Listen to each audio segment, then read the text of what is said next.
Mataki api, ihani washte, Dayan wachi ang kapalo. Um, Dayan Yahipi, thanks for coming back. It's good to see you. Good morning. Michazeki Michael ga ihangtuano yatema yamata ha. My name is Michael. Welcome to my face. Excuse me, to my YouTube page. Please support, like, and subscribe.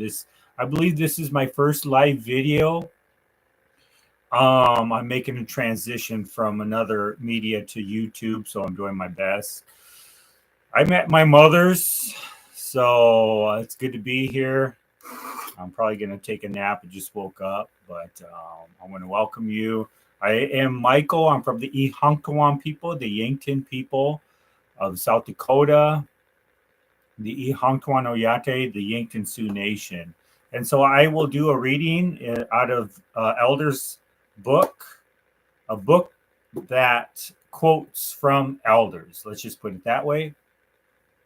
And then I'll just talk about what I read. So please excuse me. Notice the old school TV in my mom's spare bedroom. So pretty cool. Alrighty, so I'm going to go ahead and look around in this book. Okay. Let's look at this one. The Wilder Shores. I know there's more than a little of the mystic within you. You have lived on the wilder shores of faith, along the rocky coasts of polite religion, where visions can roll in like storms and the spirit can move like a strong wind from the sea. There is more, the scent of wood smoke around you than incense, something older, something from the earth, a faith that has deeper roots, an ancient memory that remembers the source of wonder. There is more than a little of the prophet within you, the quiet word of what is coming, the kind word of what it means, the word of wisdom, to spin another dream from the pale light of the moon. Okay, cool. Now I'm going to go to today's reading out of this book, Meditation with the Native American Elders, for July 4th. And then I'm going to share about that one. Okay, relatives? I'm going to refer to everybody as relatives because traditionally in our Indigenous Native American way, we talk to each other and we didn't really use names too much. We use kinship terms. Like if you're around my age and if I never met you in my life, I might refer to you as Tahanshi, cousin. And if you were of my mother's age, I might refer to you as Tongwei, auntie. And grandmas were always grandmas, and grandchildren were always grandchildren. So I'm going to be referring to everybody as a relative, just so you know why I'm talking that way. Okay, so here's today's reading. That is not our way to set yourself apart and talk about who you are and what you've done. You let your life speak for you. With the Mohawk people, wisdom is how you live and how you interpret what your mother and father, what your grandmothers and grandfathers have told you about this world, and then how you interpret that into the fact of living every day. It is said how you live your life makes so much noise that people can't hear what you are saying anyway. It is so easy to see people who do not walk the talk. Okay, then there's a really long prayer today. Creator, I ask you today to help me be humble. Let me spend the day listening. Help me not to brag or gossip. Help me today not to do those things that seek attention or approval from others. I am only accountable to you. O Great Spirit, you will tell me the things I need to know. Let me learn the lessons from my elders. Let me teach the children by example. Today, let me walk the talk. Okay, so that's two very good readings, and those are a little bit difficult for me right now when I think about that. But when I think about the goal of this page and the goals of my life in the long term and in the short term, is because for the most part, we do have that choice when to sort of remain within our comfort zone.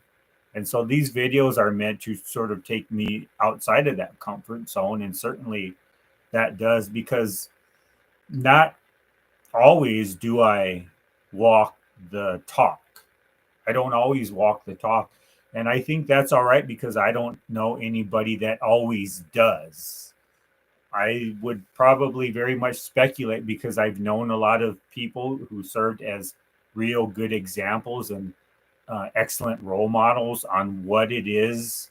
And I had needed them for a long time. Relatives, when I tell you that I used to get into a lot of trouble, trust me, I used to get into a lot of trouble, and I paid a lot of consequences because I simply didn't know any better. That's not letting myself off the hook, but when you grow up a certain way and you're taught a certain way, and it's always like that, even as you grow up into an adult, I couldn't necessarily see the choices. I could see that there could be another life for me, but all the way that life had presented itself and had always been was a matter of survival. It was a matter of making sure that I was safe right then and there. And so that meant for me that change from that perspective was kind of like tunnel vision. And so I had to focus my energy on the moment and staying safe. And I just got really accustomed to that. I got habituated and socialized into that into that corner. Okay. And so I, even when I was safe, I always felt like I needed to watch out for danger. And when I was safe, it felt like it felt dangerous. And when was dangerous, it felt safe, because dangerous became my comfort zone. Dangerous is what I was used to. And so when things were calm and loving, I wanted to literally hide and run away. So when they say walk the talk, I walk the talk, because that was how you talk, and that was expected of me to walk that way. That was the standard within that system that I came from and that I grew up in, and that I would eventually, even as an adult, that knowing that this wasn't the way that I wanted to be, but yet not knowing how to um, make change happen, or for change to happen. And so change happened, trust me. It happened, and I'm really thankful for it. I feel a lot of gratitude, because if I would have kept going the way that I was, I simply wouldn't be here today, relatives. I know that without a doubt. And so I've been given second chances. I've been given third chances, fourth chances, fifth chances, sixth chances, seven chances, and just go on. It just seemed like I'd been given so many chances. And in February of 1995, things changed. I really um, got myself into a big trouble again. But now that I look back on it, that was my opportunity for change. And at that time, I knew that that was going to be my last opportunity. I knew it right here, deep in my heart, somewhere in there. I just knew that that was my last opportunity, and I had better take that opportunity, and I had better change. And so that was really the beginning. That was the end of a way of life for me. And that was going into a new way of life. And so I had been walking the talk for a long time, but that walk was a very dangerous walk. That walk was filled with, like I said, with danger, was filled with everything that it takes to live a self destructive lifestyle, to live a lifestyle where everything um, is just take, take, take. Everything is disrespectful. Um, and there's a lot of reasons for that, but I'm not going to really go into too much of that. But I am going to say that I'm very grateful, and I thank the Creator. I thank the grandmas and grandpas in the spirit world for helping me when I finally did get to that point where I just decided it just wasn't like, hey, I think I'm gonna decide that I'm gonna change today. It was just like crying my eyes out of just this overwhelming um reality and sensation that this is it. This is it. You've lost everything, which was actually the case, and you either do something about that now or it's gonna get worse. And I knew getting worse was losing my life. Um, so that was the motivation. Pain was the motivator, and so you can walk the talk and walk the walk, but it's the type of walk for me that needed to change. It was the type of talk for me that needed to change, and it changed. And it was extremely, extremely difficult and extremely lonely day after day for many, many winter or for many, many days, many, many, many, many days, one right after the other. But I had been living many winters, many moons, many years of walking the talk of that self-destructive lifestyle. So I was just lucky to be alive, and I knew that. I don't know how I managed to actually stay alive, and so I was all the two. I was just willing to do whatever it takes to stay within that mindset that change is going to be possible. And if change was going to happen, it was going to be up to me and me alone in respect to what you saw.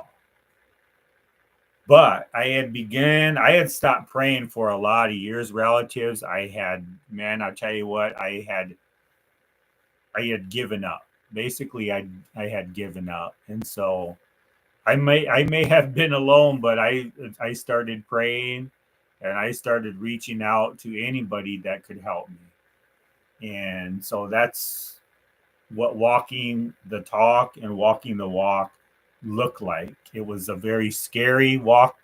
It was a very scary talk, but nonetheless, I knew that it was going to be something that was going to help me turn this life around. And I needed that. It was pretty obvious, probably to everybody else, but it wasn't obvious to me. I could not see it up until that point. And when I did see it, and when I did feel it, everything, all of my life came flashing before me, like just this huge tidal wave after tidal wave after tidal wave.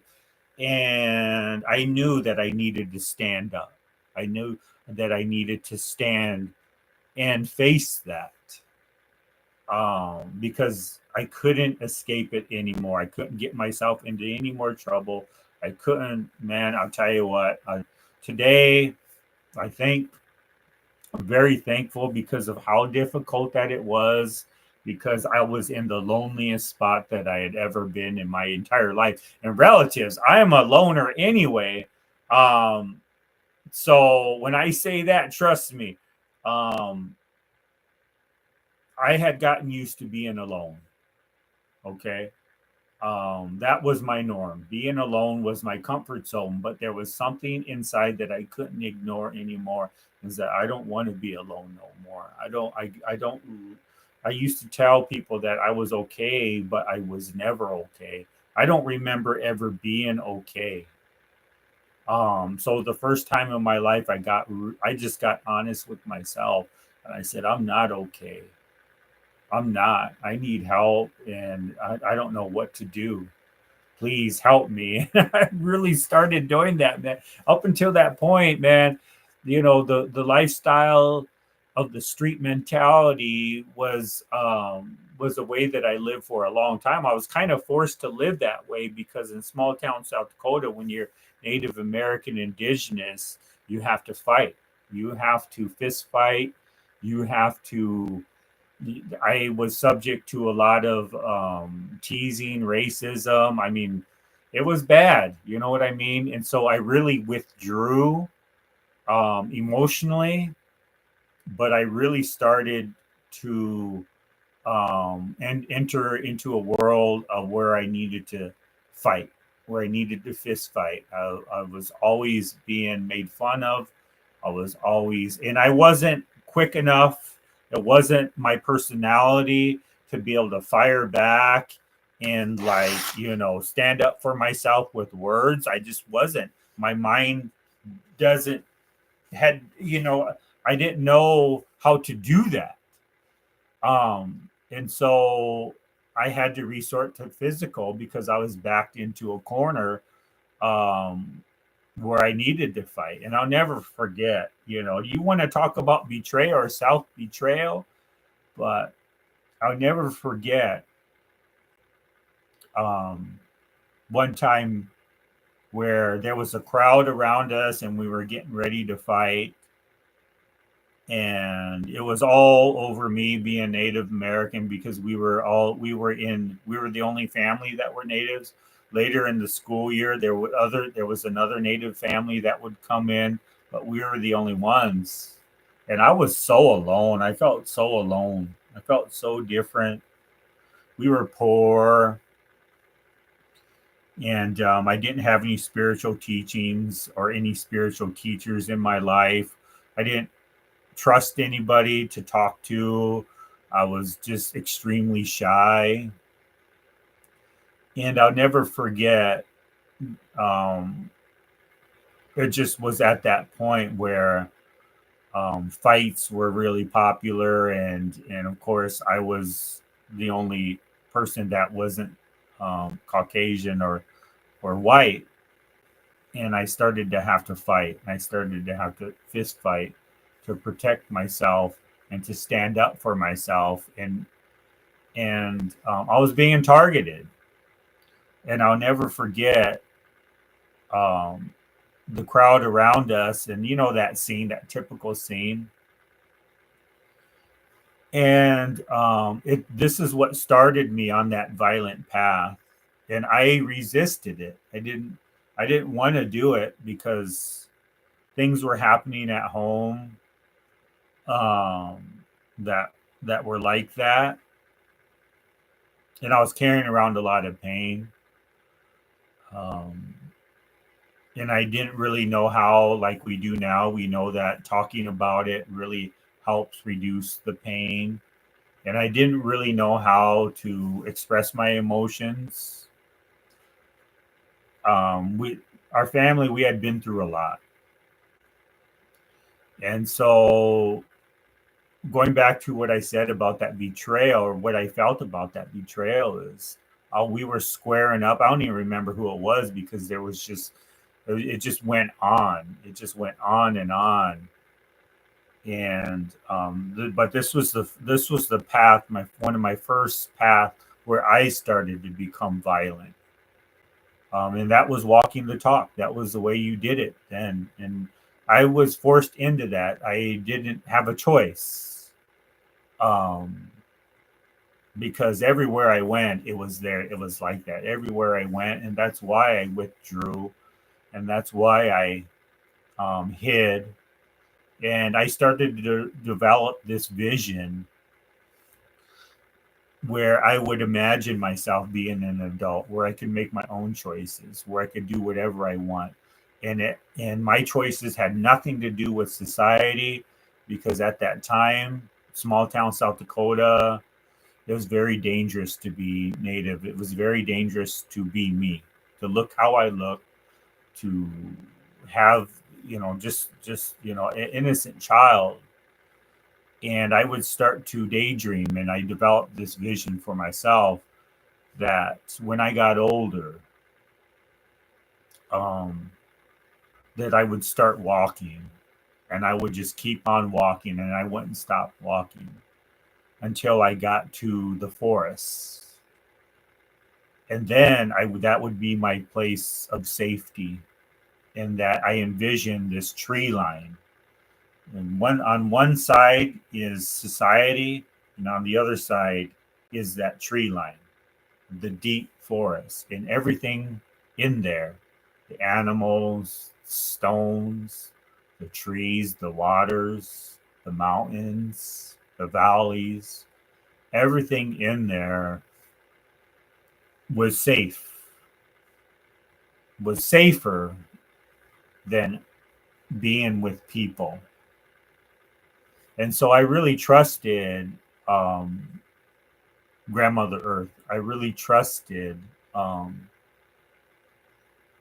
the standing people, the trees. I really trusted the mountains. I trusted the grass, especially the tall grass, because the tall grass you could escape into, you could hide, and I would used to do that. And I would walk, and I would often um, in small town South Dakota feel very safe by the creek in the tall grass.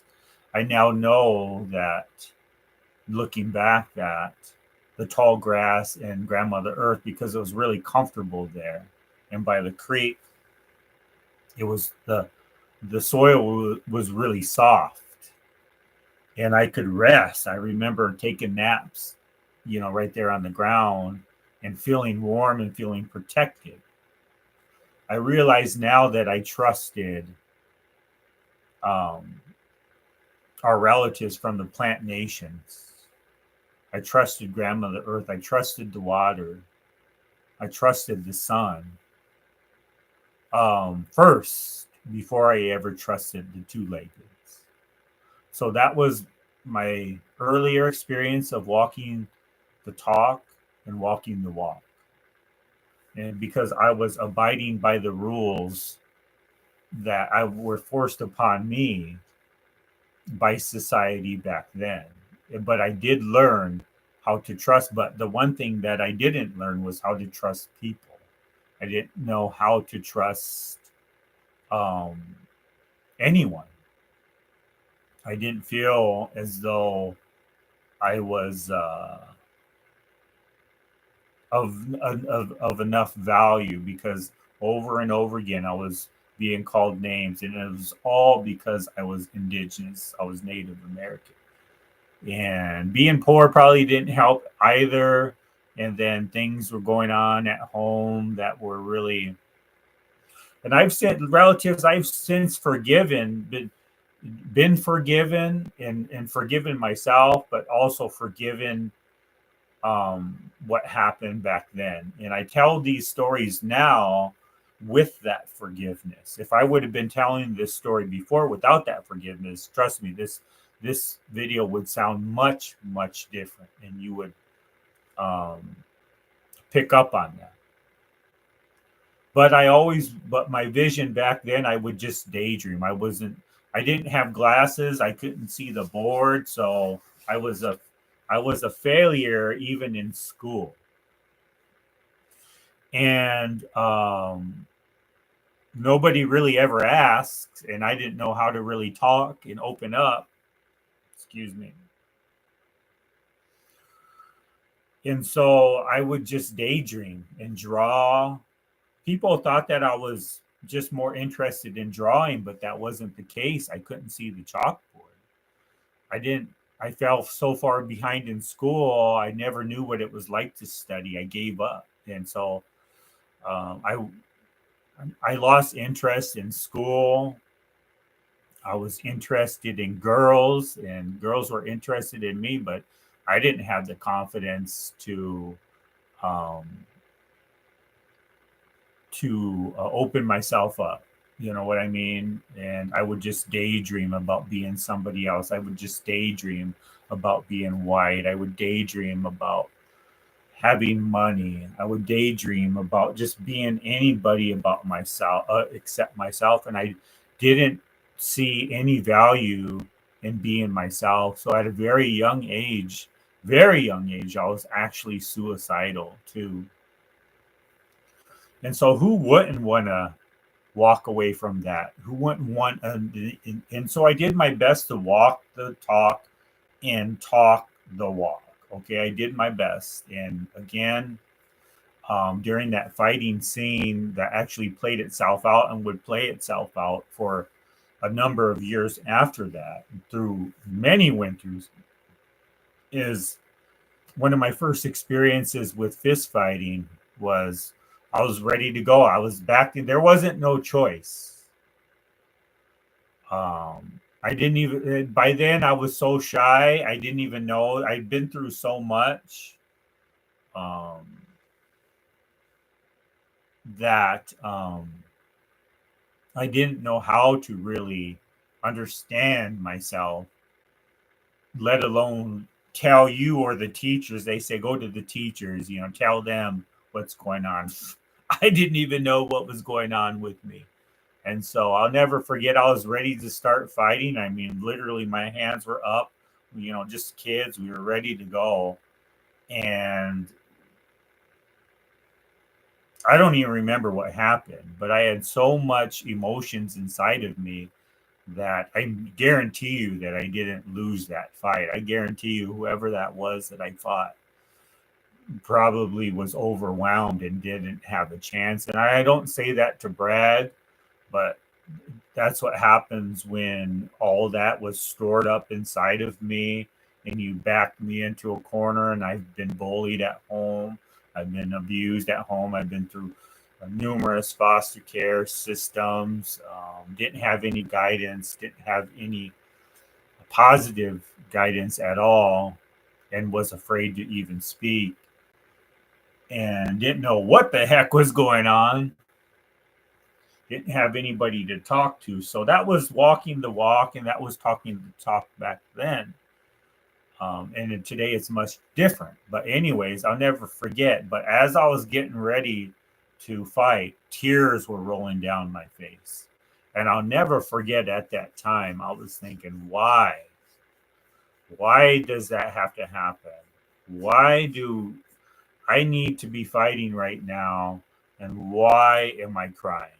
Like, I wasn't, the only thing that you could probably distinguish that I was crying was the tears that were rolling down both eyes. I remember they were rolling down both eyes, but I wasn't visibly weeping. I mean, I was getting ready to stand up for myself and um, ready to protect myself, and ready to.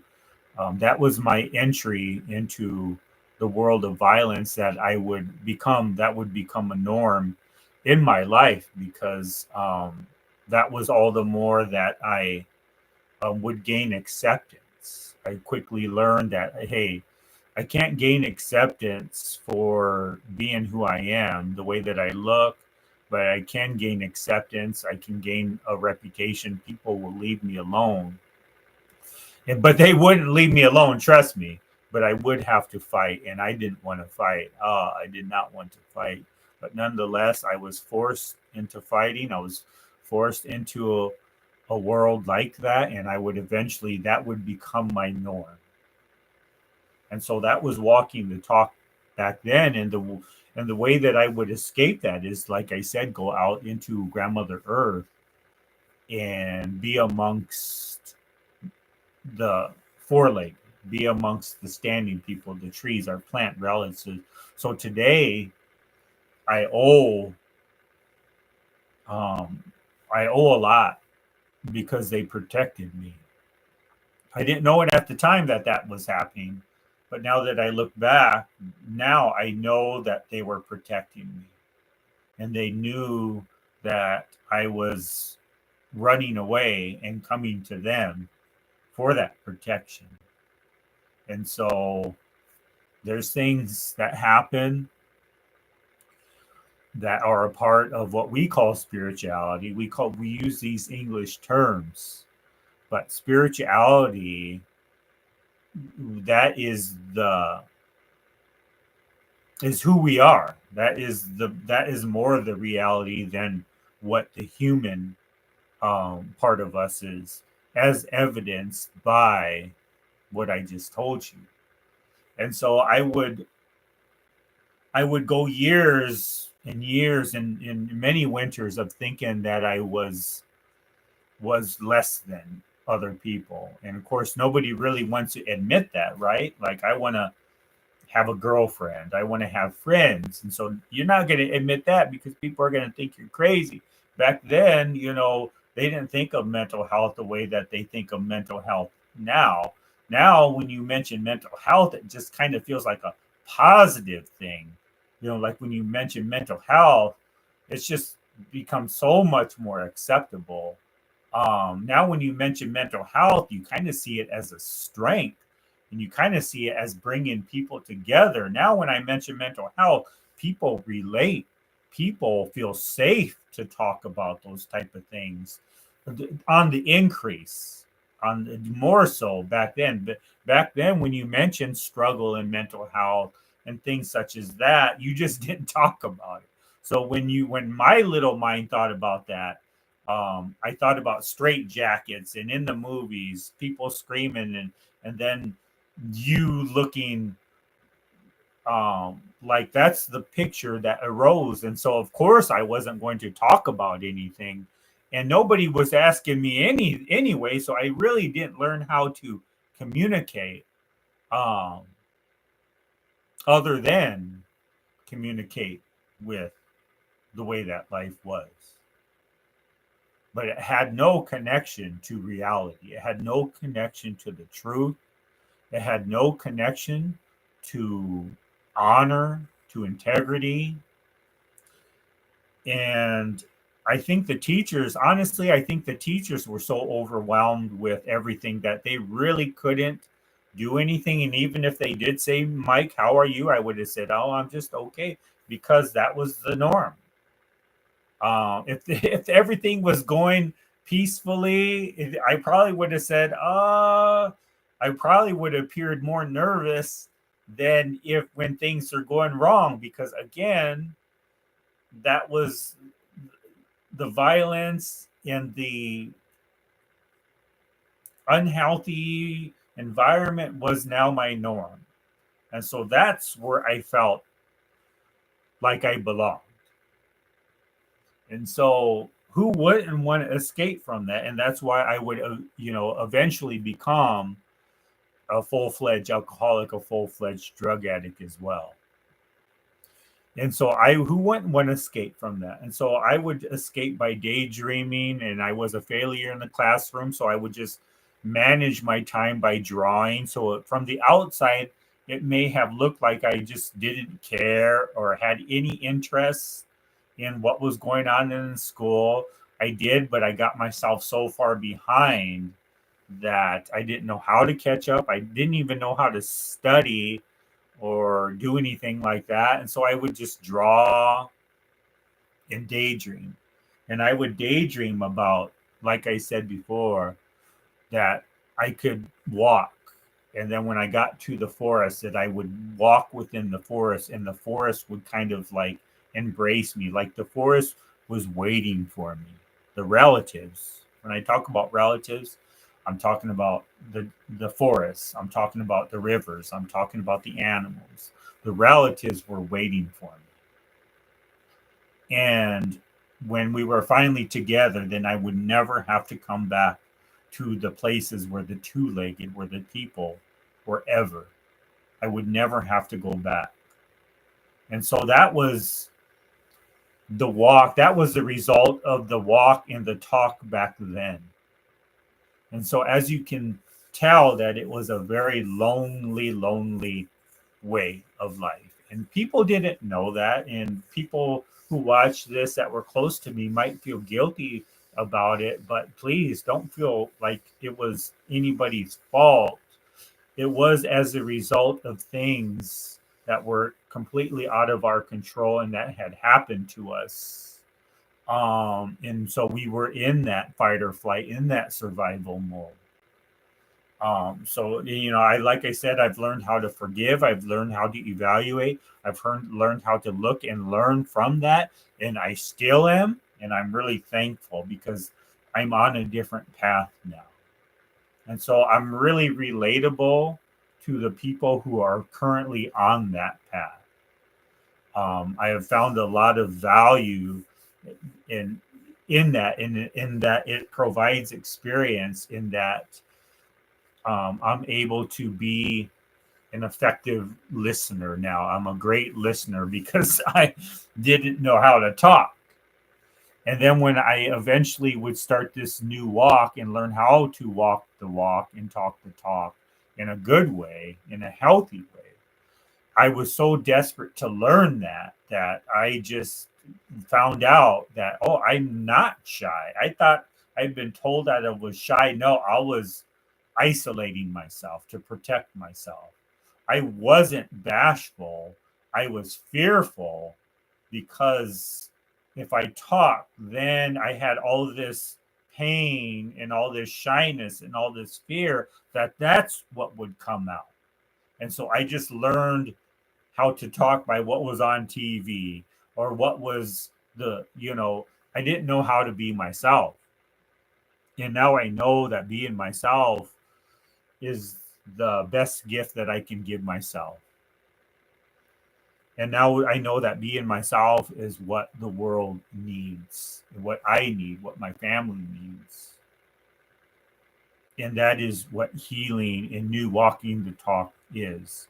And so I no longer daydream about a forest. As far as that is my goal today, that has completely changed. I'm thankful for that, but I still do have a very close relationship. I still feel extremely comfortable being off in that type of setting. It's like going home for me. But now, walking the talk for me has completely turned itself around because now that I've gotten to know myself, I don't live in that type of fear-based world anymore.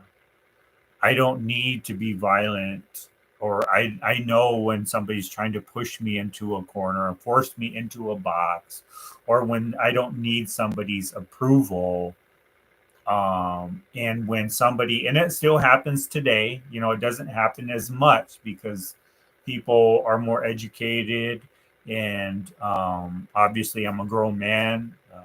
I can stand up for myself. But even then, I still get made fun of because my hair is long, or because I'm Native American, or because I have beliefs that are spiritual beliefs that are the way that my people are or have always been.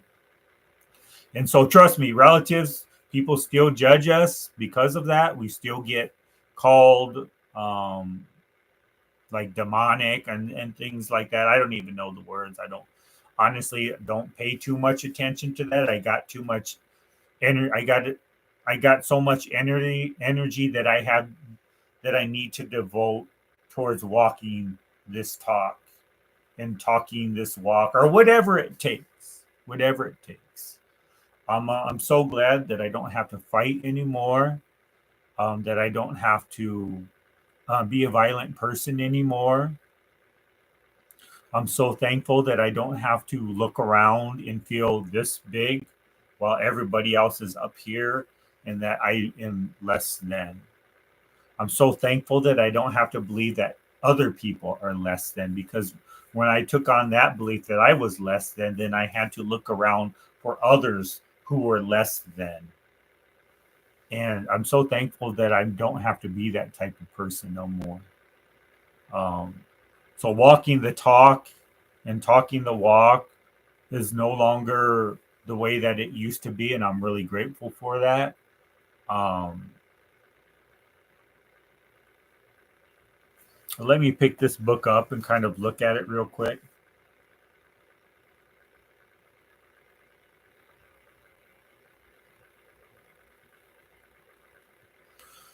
And so that was a really good reading. I'm really thankful to be able to share a little bit about myself and a little bit about um, the way that it was um, and the way that things are today.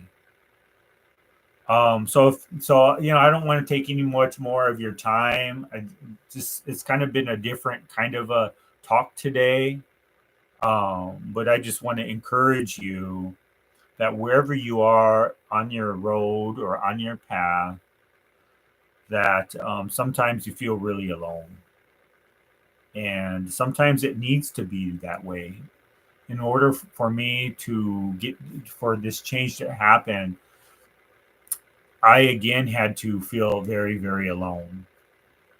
Um, but that was my opportunity to look at the way that life was, to realistically and very honestly assess the way that my life had unfolded, because I had, by like I said, by that time I was a drug addict and alcoholic. I'd gotten into a lot of trouble throughout my lifetime, and I had gotten away with much more than what I had been caught for. So I could have been in a lot more trouble. It could have been a lot more worse. Let's just put it that way. And I just, whatever people, wherever you are, I consider you a relative. Wherever you come from, I consider you a relative. And my goal is to get to know you. My goal is to accept you for who you are. My goal is to continue this healing that is taking place, because I still do have issues. I don't like the fact that I do. I'm a grown man. I've never been married. Um, I still have a hard time sometimes, but at the same time, I'm a very social person now. I consider myself a very loving person now. I consider myself very outgoing. I mean, I'm involved in the community quite a bit, but I still struggle. That's the thing, is that that type of walk the talk system that I talked about before really has an impact, a lasting effect. And so sometimes I still do feel, and I don't, and I'm not alone in this. I know that. I've heard a lot of people share that, and that's what I like, is that the sharing and people becoming honest. And that's what really helps us walk the talk and develop and to sort of set and see a vision for ourselves. My vision is no longer about escaping into Mother Nature. And that vision kept me alive, and so I can envision a safe place. But now my vision is different. I'm creating a new vision where I'm going to put it out there, where I have a wife, maybe not in a sense of legal marriage, but a wife like in role. Like, I don't need to be married, um, um, binded by a court. I don't. I see myself developing a vision like that. I see myself developing an ongoing relationship with you. I can envision spiritually a life where I continue to understand myself more. And obviously, I'm going to make a lot of mistakes. I still got healing to do. Um, right now, my family is going through a very, very difficult time. One of my relatives, somebody that I love so much, is going through some big challenges. But man, I tell you what, holy smoke! But we're really being challenged today. Excuse me, I'm gonna try and mess with my hair a little bit. But thankfully, as you can tell, I'm able to create a different vision for myself. And so, in other words, the vision that was of yesterday is different today. And those visions did take place. They're much different. And so they're being guided, influenced by a sense of safety, a sense of trust. Even though I still struggle with trust. I wish it were different, but unfortunately, sometimes there just isn't no shortcut. Unfortunately, these things last. And so whoever it is that I end up dating or I end up with, you know, I just gonna have to have somebody that understands that aspect, that I can have those type of issues. That's the God's honest truth. Does that give me permission to take it out on somebody? No, but that is an excellent opportunity for communication, for people to get closer together. Because I know a lot of people that have issues with trust. I know a lot of people that have issues with, is it safe enough for me to be honest? Is it okay for, will you accept me for my honesty? Will you accept me? Now, that's not to say that it's acceptable for me to be dangerous or for me to be abusive or me to be a certain way. That's not to say that that is acceptable. I had one of those situations, and I said, and I talked about it in another video where um, a part of me came out that I thought that wasn't there, and it scared the heck out of me, and it pushed somebody away that's no longer in my life, that I wish was in my life. Because because I love this person. It was a gal, that I loved. Um, but I'm moving on. I'm moving on, and I'm thankful. I can look back on it now, and I can say that was a big lesson. It was a hard lesson. It was a heartbreaking lesson, but I'm moving on, and I'm really thankful now. I'm thankful that it happened because now I know more about a deeper acceptance, a deeper understanding, deeper compassion, deeper forgiveness. Would I have wanted it this way? Absolutely not. Absolutely not. But I now know that that was another step on the footprint. That was another footprint. That was another step. That was more progress for deeper understanding, for deeper compassion, for deeper forgiveness, deeper love, self love, walking the talk, talking the walk, however it is. Sorry, but however it is that, yes, I had to go through that pain of losing that loved one. There's no doubt about that. But now, you know what? I accept myself now. I've identified that that happens. Yeah, I wish to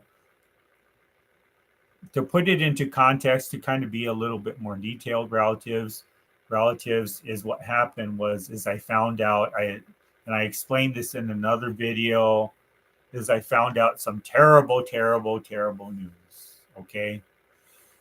The worst news that I have felt in a long time or heard. In fact, I think ever.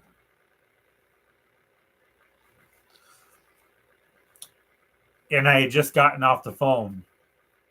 Worst news that I'd ever heard. And I'm telling, ever.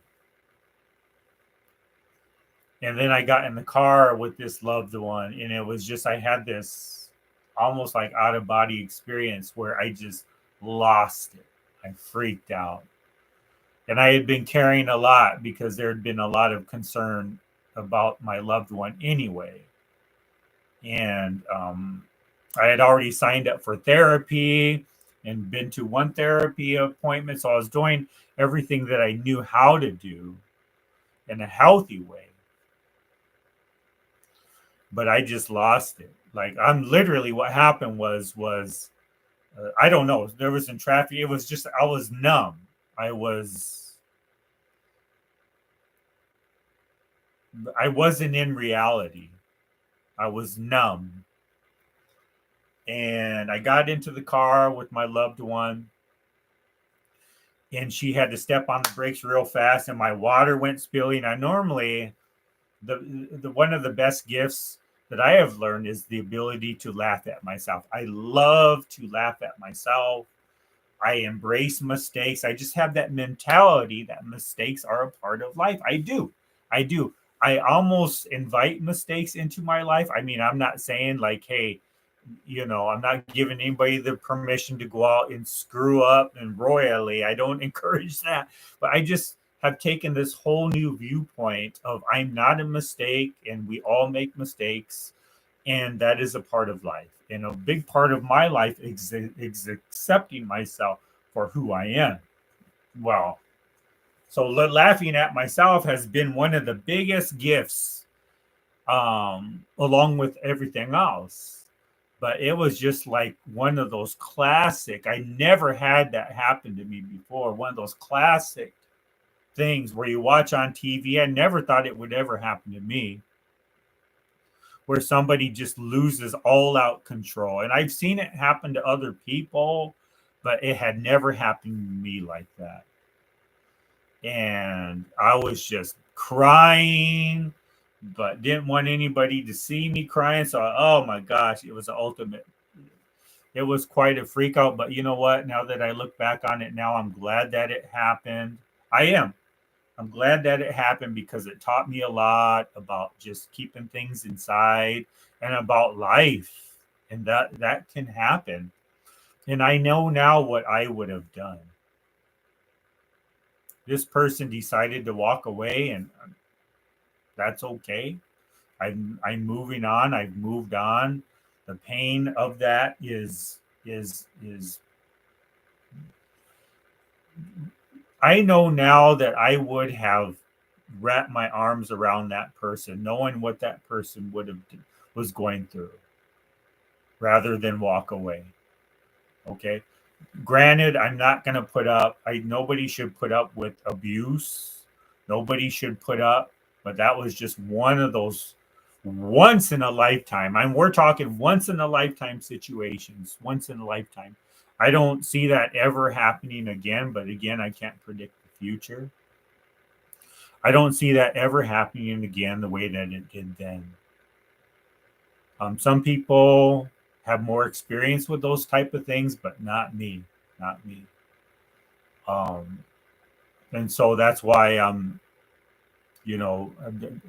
just, I've made a choice, and I'm really thankful. I've made a choice to have compassion, and forgiveness, and not judge myself so harshly, and understand that holy smokes, the value of life, the value of health, the value of family, the value of acceptance. That gave me more to walk the walk, more to talk the talk about. Oh my gosh, that was just that, and it all happened within just a few minutes.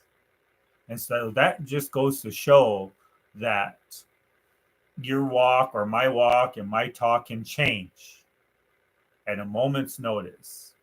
And what I thought was going to be there, or who was going to be there as far as a relationship, can all of a sudden, um, be gone. And that's a big lesson. And I know we all have to learn that.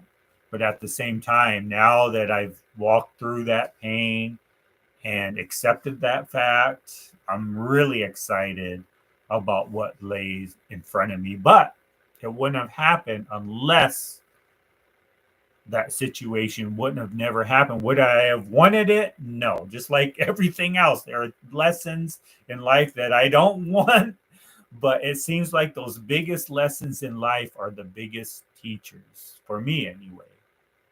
But I know now that I don't have to escape from it. I may want to escape, but I know now that I don't have to, that I am loved, that I am accepted, that I am not only just okay for who I am here now, um, I feel that way about myself, but now I have such a deeper understanding and a deeper awareness about what does this walk look like? What does this talk look like?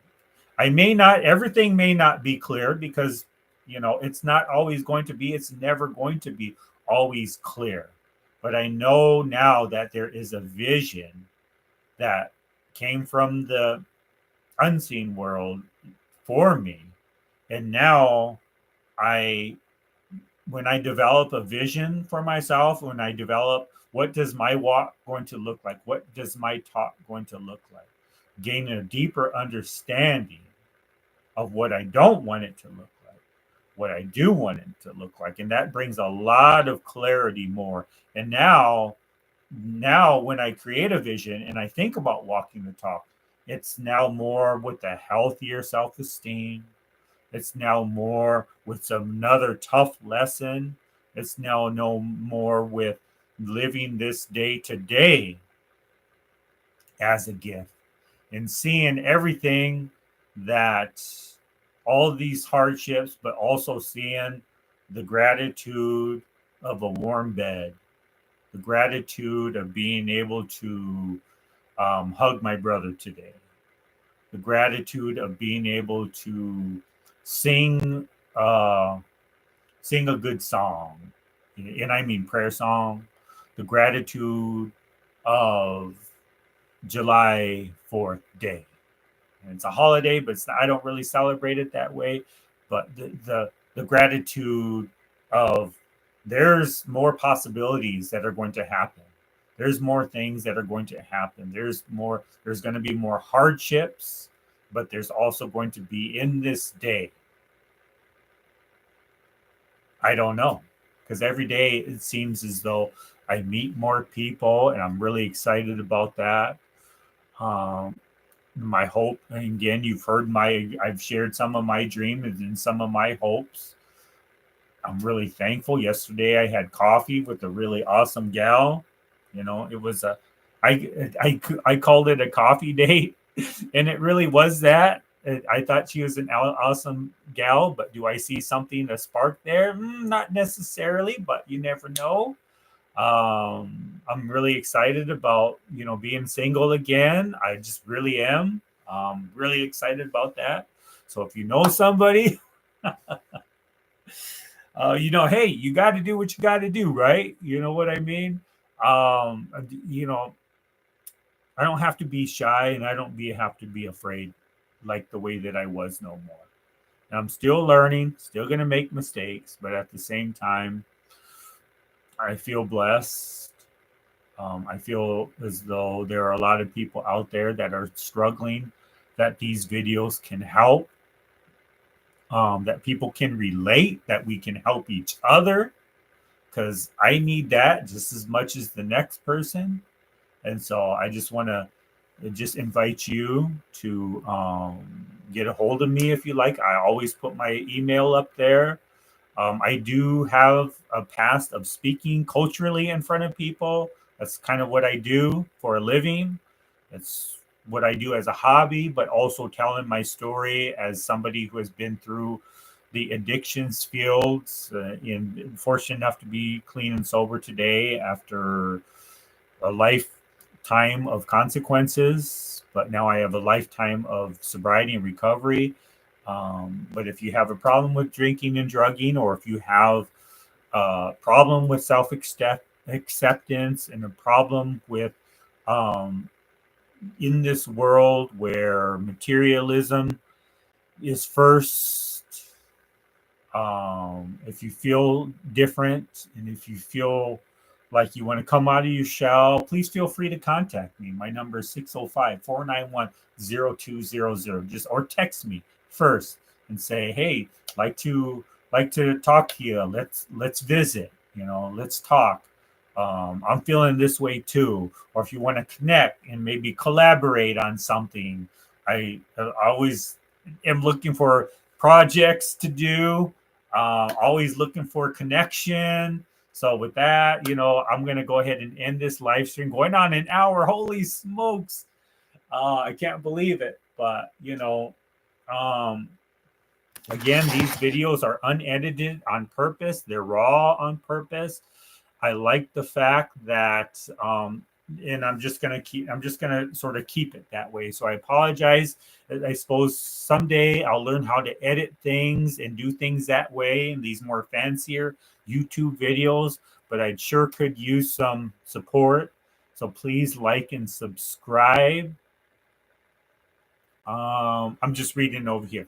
Please like and subscribe and share my channel because I'm recently moved from, excuse me, I've been doing these videos from these books for about 7 years. I think this might be year 8, or it might be 7, or it might be year 8. And so I've decided to go take it to YouTube. And my hope is to develop more of a following, but also gain friendships. And also, hopefully, that my talks might help somebody out there somewhere, reach somebody that feels or felt or is in change or is in going through tough times, or man, just all of the above, just wanting to make a positive difference. And I'm really thankful for that. Thankful for the health of praying for your health. Um, and I think I'll just go ahead and let it go from there. I'll see you again soon. Let me find my way around this thing.